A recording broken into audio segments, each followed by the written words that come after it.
Esta experiencia de iniciación de pequeño teatro, con una obra que rompía completamente con los antecedentes de teatro universitario, teatro político o panfletario, para incursionar en un trabajo artístico que exigía una técnica, una preparación del actor, un trabajo muy juicioso sobre la realización de escenografía, vestuario.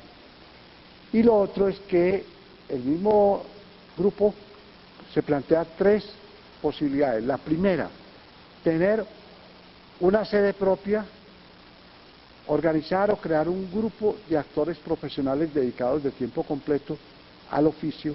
Y tercero, crear un público propio. Con esta obra se inicia ese proyecto.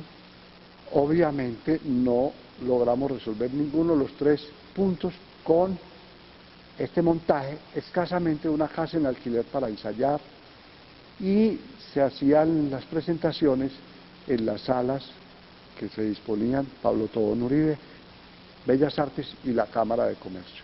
Hay otro acontecimiento para mí muy importante como actor y para el medio, como que daba nota e indicación de un cambio o una aireación en todo el panorama teatral. Fue un proyecto desde la Casa del Teatro, organizado por José Gabriel Mesa, y era traer un director de teatro español, Luis Miguel Climen, y con un texto de un autor muy particular llamado José Sánchez Sinisterra, en esa época no muy conocido ni en Colombia ni en España, pero el texto era un texto hecho a partir de las obras de Kafka. El texto se llamaba El Gran Teatro Natural de Oklahoma, que se hizo con todo un sistema de producción nuevo. Eran 5 semanas que el señor podía estar en Medellín. Se hizo una selección de actores para un máximo rendimiento. Los ensayos eran intensísimos, de 6, 8 horas, más el trabajo en la tarde, particularmente con cada actor, que lo hacía el director. Y el estreno era en el Festival de Manizales. Era la primera vez que el Festival de Manizales se metía, por así decirlo, en una coproducción con un equipo fuera de Manizales. Fue un trabajo muy extraño para el pequeño teatro en su repertorio. Fue hacer un montaje de una obra de Samuel Beckett, Esperando a Godot. Se hizo también con un sistema de producción al interior muy rápido y pensando en un proyecto que ya se venía desarrollando desde hacía año y pico, en pequeño teatro, que era el hacer teatro con entrada libre para tratar de resolver el problema del público. Pero fue interesante ver durante casi 3 meses y medio o 4, con funciones desde el lunes o martes hasta el sábado, y el sábado 2 funciones, asistencia masiva del público a ver un autor que ha sido proverbialmente conocido como un autor para público muy reducido. No está resuelto el problema del público. Otro tipo de espectáculos nos muestran desde hace 15 años que la manera de relacionarse con el público es otra. Es el caso del Águila Descalza, es un grupo que tiene un público asegurado cada vez que saca una nueva obra, que por lo regular es cada año. Tiene ya un público, por así decirlo, cautivo. El teatro que hacemos el resto de grupos y entidades y corporaciones no tiene ese público asegurado. He escuchado algunas veces que directores dicen, no, yo ya resolví ese problema, el problema del público es hacer buen teatro. Pues yo he ido a ver buen teatro y me he encontrado con 4 o 5 personas en la sala en que yo estoy viendo el espectáculo. Eso es grave, porque desde la taquilla no hay garantía de sostenimiento de un proyecto. Desde el Estado cada vez es mucho más incumplido para hacer los pagos de salas concertadas y de las becas. ¿Y qué quedaría? La empresa privada está completamente alejada de apoyo a los proyectos culturales y sobre todo a los teatrales. El trabajo del taller de artes ha sido un trabajo distinto al de los otros grupos.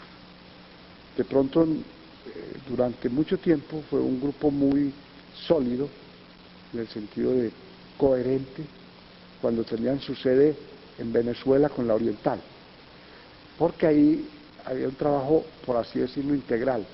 Trabaja la música, la plástica y el teatro, tenían buena asesoría en la danza, y ellos lograron como hacer una síntesis de todo esto en un montaje de una obra de Fernando Arrabal llamada El arquitecto del emperador de Asiria. Desde la misma disposición de escenario y platea, había una propuesta plástica muy interesante. El nivel actoral, el nivel de elaboración. Los públicos están signados por un lugar. O sea, hay una sala ya desaparecida que fue importantísima para el teatro en Medellín. Para el teatro y para todo. Era el Teatro Junín, que existió donde es ahora la Torre de Coltejer. Es una sala absolutamente enorme. Era una sala absolutamente enorme. De hablar de más de 4.000 butacas en una sala de teatro, con excelente acústica. Y a nivel visual, todo el mundo, yo no digo que veía igual, pero yo pues podía asistir a lo que llamábamos gallinero, que era un gallinero para 2.000 espectadores. Tenía palcos y tenía luneta y balcón.